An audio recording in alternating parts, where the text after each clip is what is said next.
Bakit MOA? Hindi man lang mo Araneta muna. Ang Gen Z, hindi kilala ang Gabi Sharon.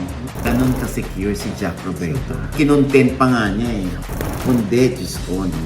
Kasi nga, mula sa kampo ni Don, nanggaling yung chika. Ikaw babae? Oh. Maghiwalay na tayo! Napakalandi mo! Talagang kumpare-kumpare! Yung pinapatulad mo! Hello mga ka-update! Ito po ang inyong mga lingkod. Ito ba si Mama Loy? At ito naman po si Papa O at si Juan Sabias. Ano pa nga ba ang lagi niyong inihirit sa amin? Ayan! Inchika mo na! Dali! Ay, naku, nakakaloka ipon. Mag-ipon-ipon ka na ng pera. Ay, bakit? Oo, dahil magko-concert si Sharon Cuneta at si Gabby Concepcion. Ay, October 27 na sa SM MOA Arena. Papuno naman kaya iyan. Uy, Alam mo, huwag ka masyadong negative. oo Hindi, nga. nagtatanong lang naman po. Siyempre, hindi ko alam kung active pa yung mga Sharonian at Gabi fans. Ay. Oo. Pero siguro na yun, dami naman naghintay nito eh. Di ba nga, ang daming clamor para sa pelikula. Bakit nga ba na kaya concert yun na una, hindi pelikula? Oo nga, nagtataka nga rin ako. Kasi ang alam ko noon, meron na silang dapat na pelikulang gagawin. Naudlot lang. Kasi nasabi ni Sharon sa akin eh. Oh. Oo, biglang hindi pumwede si Gabi. Ah. So siguro sa concert, mas gustong kumanta ni Gabi kaysa umarte. Pero na, sorry bata pa ako na Wow, bata pa ako noon. Hindi ko maalala kung kumakanta ba si Gabi nung kabataan niya. Iba yung singer sa nakakakanta.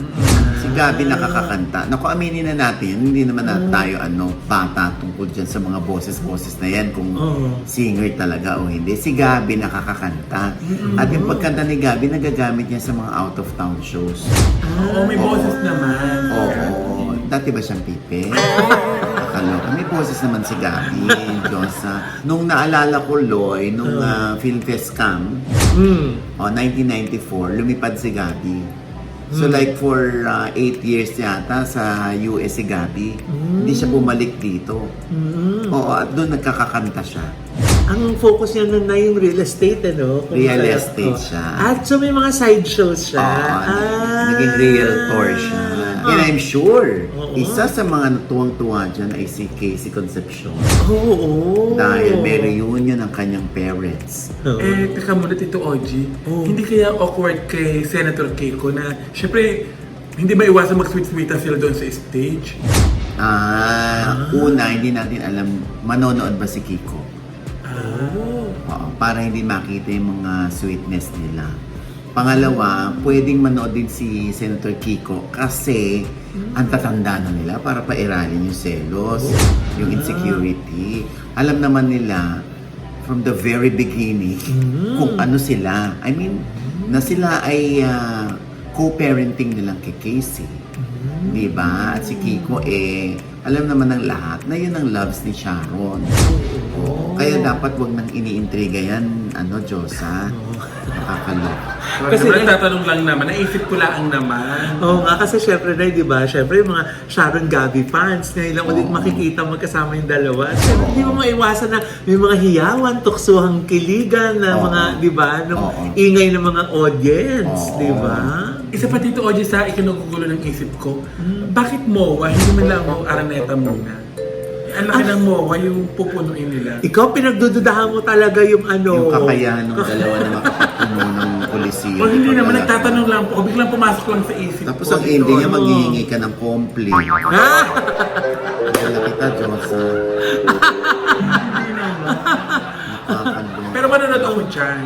Pero sana nga na pagkatapos itong concert, pelikula na yung kasunod, ano? Kasi Correct. ang tagal-tagal na talagang hinihintay yung balik-tambalan na yan di ba? Sana mapuno yung MOA. Kasi talagang dito natin matetest kung aktibo pa rin ang mga fans nila.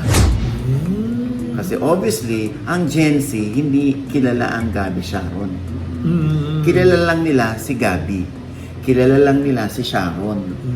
Pero yung tambalan, Hindi. Pangalawa, hindi naman sila nasanay na si Gabby nagko-concert. Oo nga. Si Sharon, yes, nagko-concert.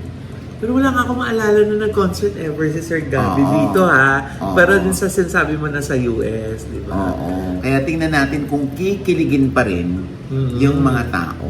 Saka lalo na, may himok ba yung mga bata to watch the show? Mga bata ngayon, ngayong henerasyon na, makakaray ba yun ng kanilang mga parents na inabutan si Gabby at si Sharon noon? Eh, tingin mo na yung mga generation natin, ayan, sinama ko na yung sarili ko Oo.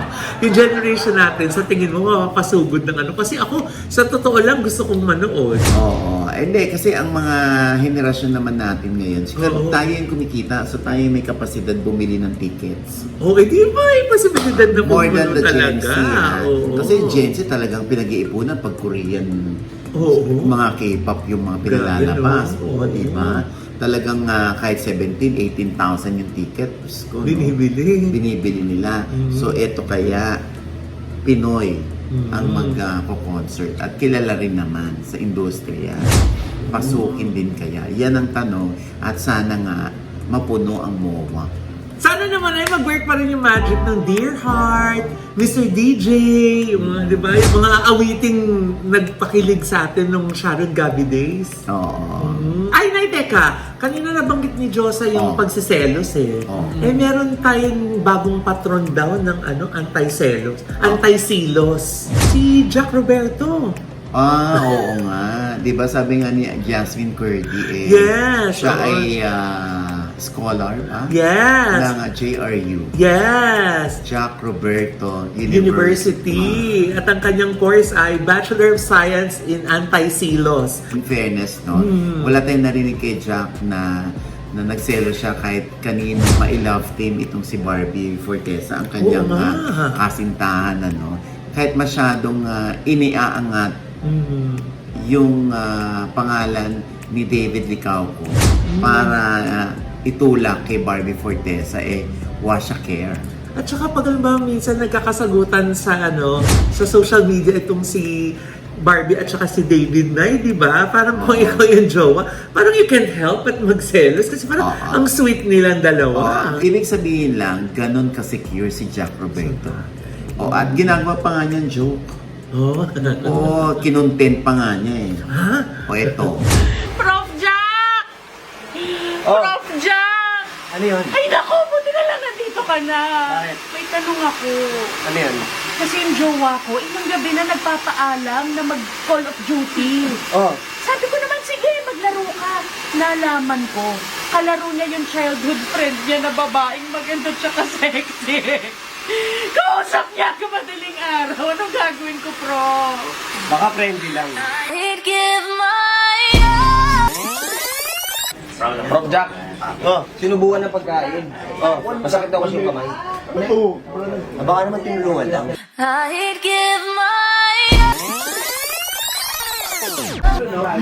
Prof. Jack, may problema ako. May problema. Kasi yung asawa ko nawawala. Na-scam kasi kami. Tapos, nung hinanap ko, nakita ko may kasamang ibang babae. Ano gagawin ko? Baka naman pinsan niya yun. Iba, may iba. Prof. Jack, hoy, may tanong kasi ako yung asawa ko si Millie sa missing husband, the missing husband. May kasama kasi siya Wapulis. Wapulis? Siya nag-iimbisigat pa daw, pero Baka naman pro lang.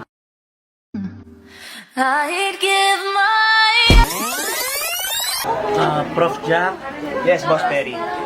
nilalike niya yung mga photos ni ano gagawin mo? Baka naman supportive lang.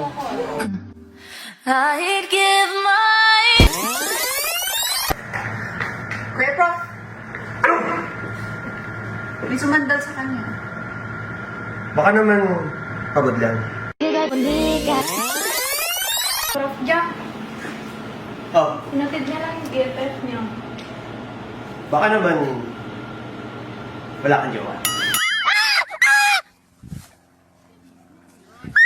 Been stung by a wasp! I've been stung! Jack. Hindi nilalike siya. Charlie, ikaw na naman meron na. Meron ka. Baka naman supportive lang.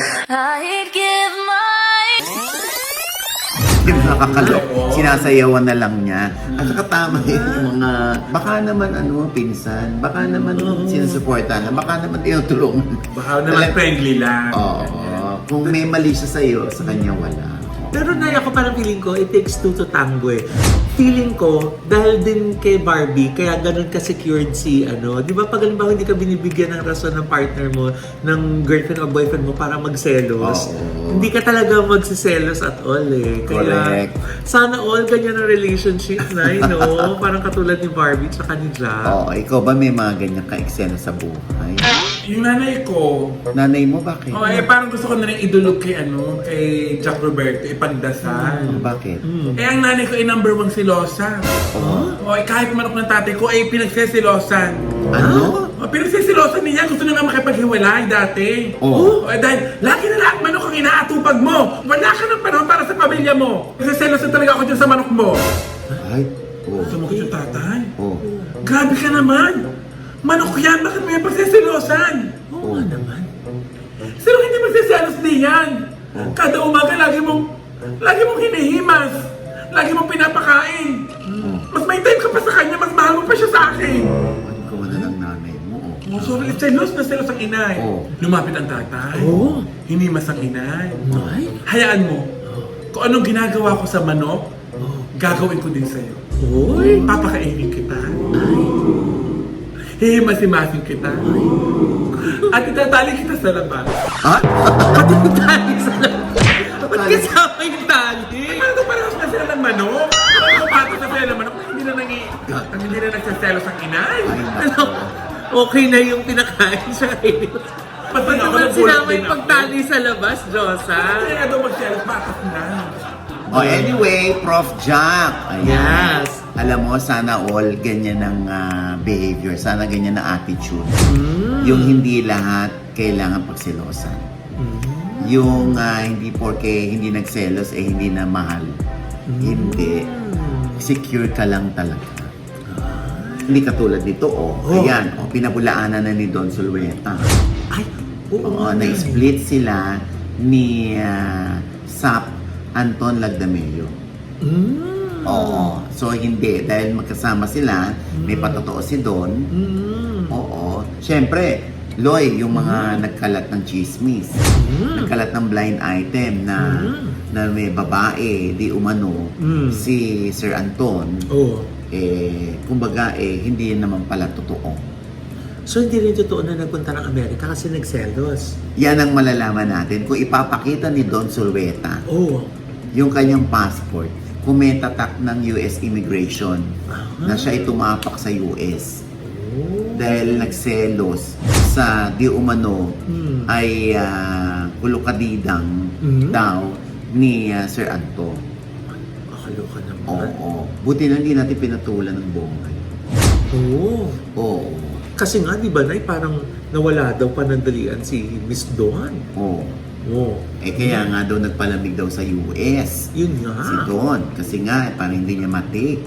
Oo. Na ang sabi, mas maganda pa raw si Don dun sa babae. Bakit daw nagka-oras na makilala ni Sir Anton yung girl?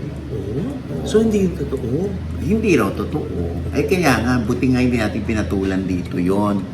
Oo, kundi, Diyos ko, no? Kasi nga, mula sa kampo ni Don, ang galing yung chika. Sa company doon o mismo kay Don? Gagap, huwag mo nung yun. Masasabi ko mula sa kampo ni Don. Oo. Kasi actually, meron ding nagsabi sa amin yan. Sa akin, nag-info na, hoy, baka gusto mo to i-blind item. Ganyan-ganyan. Sabi ko, sinong source? Mula daw sa kampo ni Don. Hindi ko pa rin pinatulan. Kaya ngayon, tinan mo, kung pinatulan ko, nabuisit tayo dun mula sa kampo ni Don. Kasi siya mula sa kampo ni Don, yung source. Tapos ngayon, okay na sila, sino naiwan sa ere? Sino nalaglag? Di yung mga pinagkwentuhan para ilabas yung chika. So, kung mula sa kampo ni Don, so ngayon, hindi na mula sa kampo ni Don? Mula sa kampo daw ni Don. galing yung chika. Ngayon naman, nilalabas ni Don na hindi sila split. Mula rin yan sa company doon. Kay Don na mismo. Ah. So, Oji, parang nasakit ang ulo ko din yan. Bakit? Saan ka yung company doon?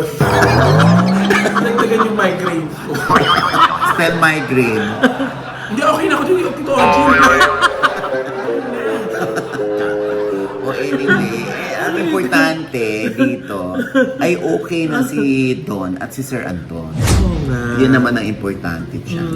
Whether galing pa yan sa kampo ni Don yung issue na yon para ipakalat ng mga reporter or hindi. Basta, ang importante, okay na sila. Ayan, Tito Oji, kung si Don at si Sir Anton ay okay naman. Oh. Eto, talagang galing sa kampo ko. Yung nanay tatay ko, Galing sa kampo. galing talaga sa kampo ko. Oh.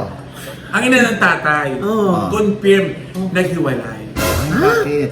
Nakita ng tatay, ang inay. Pagbukas ng kwarto, Oh. nakita ang inay Oo. at ang kumpare niya. Walang saplot. Oh my God. Ano ginagawa? Naglalab making. Oh my God. Oo. Nagsisiping. Nagulat. Nagulat talaga. Ang tatay sa nakita. Habang naglalab making ang dalawa, nilapitan ng tatay. Ikaw babae? Maghiwalay na tayo. Napakalandi mo. Talagang kumpare. Yung pinapatulan mo. Tapos sabi ng inay, patawarin mo ako, mahal ko. Patawarin mo ako. Tapos nabwisit ang itay. Ay, bakit? Sabi niya, ikaw naman kumpare. Habang kinakausap ko kayo, hindi ganyan muna yung ginagawa ninyo. Galit na galit ang tatay. Tapos pinapagalitan, ayaw na ganyan kumpare. Hiwalay na tayo, hiwalay na tayo talaga. Makataksil kayo. Hindi minsan talaga ng tatay. Istorbo naman kasi yung tatay mo. Sana kumuha ng asin ng itay. Tapos nilagyan niya ng asin. Oo nga, ba't naman ganun si kumpare? Ayaw mo nang tumigil. Paano ko nila sabi niya, patapusin mo muna kami. Oy, naku, napapaloka yung itay. At tunay niya mula sa kampo ko yan. Nasaksihan ko yun. Bata pa ako noon. Alam, sandali. Tao tayo ng tao dito. Bigla ko naalala si Eric Santos. Kita ko yung post ni Eric na according kay Eric, yun na nga, sumakabilang buhay na rin ang kanyang ama. Oo. Kailan lang namatay ang kanyang mahal na ina, di ba? Noong November 25, 2022. Tapos wala pa yung isang taon. Yung babang luksa. Oo. Ngayon naman ang kanyang ama, August 10. Diyos ko, nakakaloka, ano? Mga ilang buwan lang ang pagitan. Ay, Diyos ko. Wala pang isang taon. Oo. Kaya, naku, tatagan mo ng bonggang-bonggang iyong kalooban, Eric. Diyos ko. Alam ko na sinusubo ka lamang ng tadhana at alam ko makakayanan mo. Wala kang hindi kinakaya. At syempre, nakakalungkot pa, Loy, hindi na nga naabutan ni Daddy Nuts ang konserto, ang milestone concert ni Eric sa October 6 sa MOA Arena. Yung kanyang 20th anniversary sa showbiz. Oo. Eric, ang aming taus-pusong pakikiramay mula rito sa OGD's Showbiz Update. At sana ay tatagan mo pang lalo ang iyong loob. At alam ko, hindi mo rin pababayaan ang iyong mga kapatid. At sa mga kapatid din, ang aming pakikiramay. And with that, mga kaibigan, ito po ang inyong mga lingkod. Ito po si Mama Loy. Sa lahat po ng aming mga manonood na hindi pa rin namin subscriber, sana naman po mag-subscribe na po kayo dahil napakadali lang. I-click na po yung subscribe button na nandyan sa ibaba. At kung naibigan po ang aming episode at meron kayong komento sa lahat ng aming chika, i-comment nyo na po yung below, i-click ang like button at huwag kalimutan i-click ang notification bell. Dahil pag click niya kayo unang-una man-notify na meron kami latest update. At syempre pa ang kanya-kanya naming channel. Yes, sana manood at mag-subscribe din po kayo sa channel ko. That's Mama Loy, M-A-M-A-L-O-I. At syempre, pakifollow na rin po ako sa iba't iba ko pong social media accounts. At kung meron po kayong mga Christmas party at mga corporate events sa inyo pong mga opisina, ayan, pwede po niyong kontakin ang aming pong events company, ang lavidaevents.com po. Bisitahin po yung aming website. Yeah! At syempre, Ayan, ako naman ay nagpapasalamat dahil yung last episode ko dito, ang dami magagandang comments sa mga kwento ko. Maraming salamat po. Wow. Ang aking pong social media account, Josa Poco, TikTok, Facebook, YouTube, and sana po, Ha? Kaya meron na. influencer pa rin siya. Oo. sana po subscribe niyo po ako. At gusto ko lang pong pasalamatan si Doc JC Solis ng Gorgeous Smile. Yes. Ayan, at syempre, ang Ideal Vision Wow. at ang Royal Prince po. Thank you so much sa aking response. Siyempre pa, ang aking panayam naman sa MTRCB Chairwoman, Miss Lala Soto. Wow! Maraming salamat at pinagbigyan tayo. At ano nga ba ang kanyang mga sinabi? Ito po. So Lala, yung mga naglalabasang issue ngayon na parang ang MTRCB chairman ngayon ay parang biased. Yung katulad ng It's Showtime, pinag-iinitan sila ng MTRCB. OG, actually, ayoko na sanang banggitin to. But hindi lang naman kasi ito ang violation ng nasabing programa. Ng It's Showtime. Yes. Masyado talagang marami. Marami even talaga. before that. So may mga nag-aakusa na natutulog ang MTRCB sa mga reklamo. Ito, in the process na. May ginagawa na yung MTRCB about it. Kumalma sana kayo.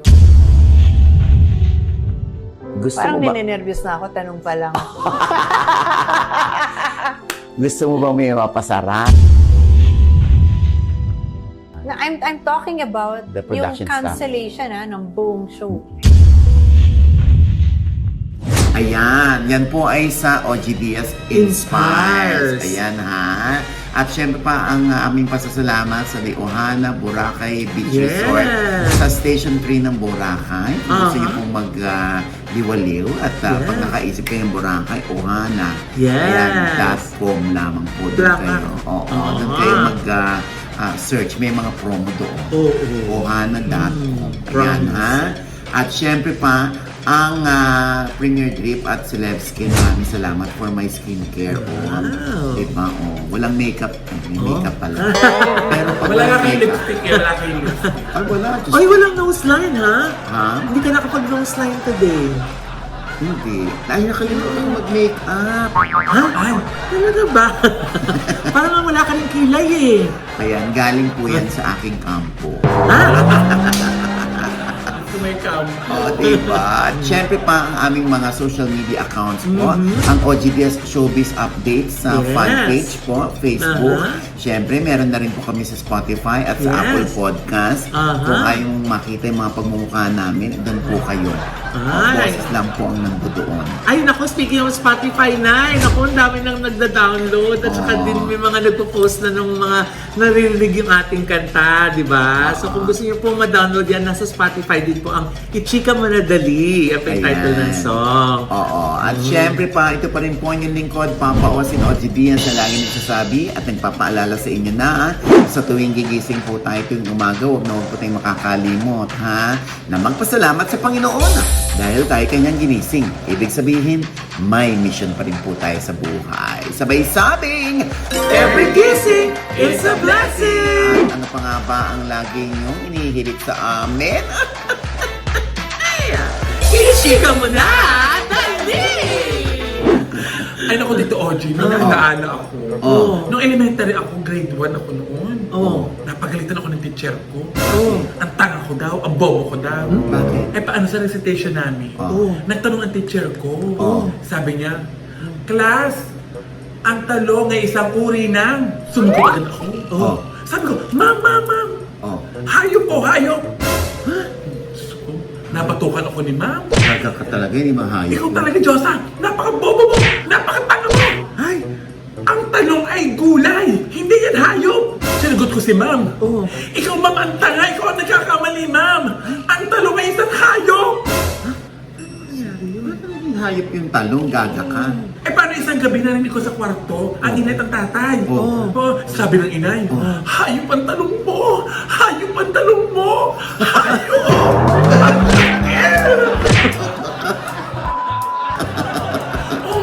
Paano magkakamali ako? Dinig na dinig ko talaga sa inay. Sabi niya, hayop ang laki!